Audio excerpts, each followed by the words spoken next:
C'est la toute première fois dans l'histoire de l'État civil que cet événement est célébré. Il y a tout le continent africain qui célèbre cet événement, donc l'île Maurice également.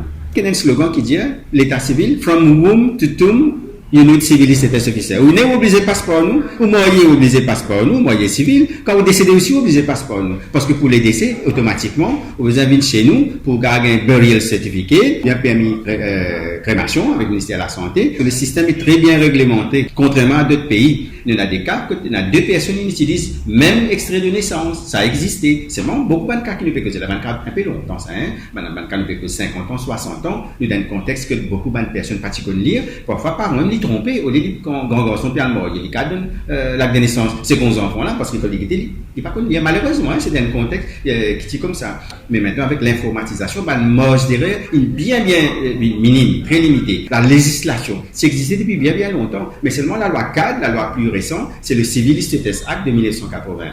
Un changement, une amélioration là, nous avons dit dans la banque des données même. Donc, c'est que nous faisons, nous moderniser, nous mettons un nouveau serveur.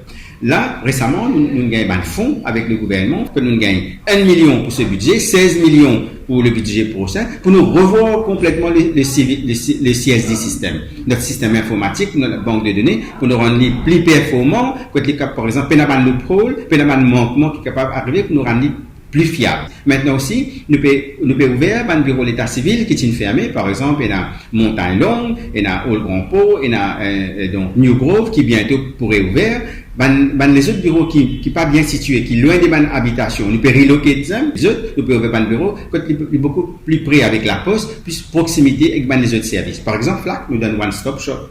Alors, dans cette politique de la démocratisation du service public, des services à la population, nous envisage pour mettre un bureau de carte d'identité, quand une personne capable, par exemple, un jeune qui fait gagner 18 ans, qui a dans le bureau sur l'endroit, une personne qui gagne 60 ans, on a besoin de chance au corps. Faire la conversion pour nous capables d'imprimer SC logo, senior citizen, pour nous capables de voyager gratuitement dans un bus, gagner les autres aides, c'est pas pension universelle, tout ça. Donc, bonne personne qui perd 10 autres corps.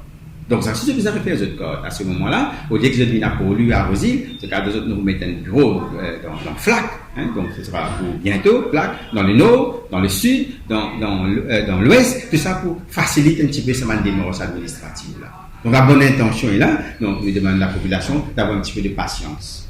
Et nous avons aussi, maintenant, la formation de nos officiers. Nous avons demandé au département que dans une année financière, nous investissons pratiquement 300 000 roupies sur la formation des officiers, Master of Ceremony, Customer Care, tout ça. Et ça, c'est pas un hasard. C'est une des bonnes raisons tellement nous peut investir dans la formation que l'État civil, il gagne un prix, Public Service Excellence Award, au niveau Customer Service Delivery. Donc, pour vous dire qu'il y a commitment. Il y a commitment de la part du management, de l'État civil, du PMO et du gouvernement pour améliorer la qualité du service.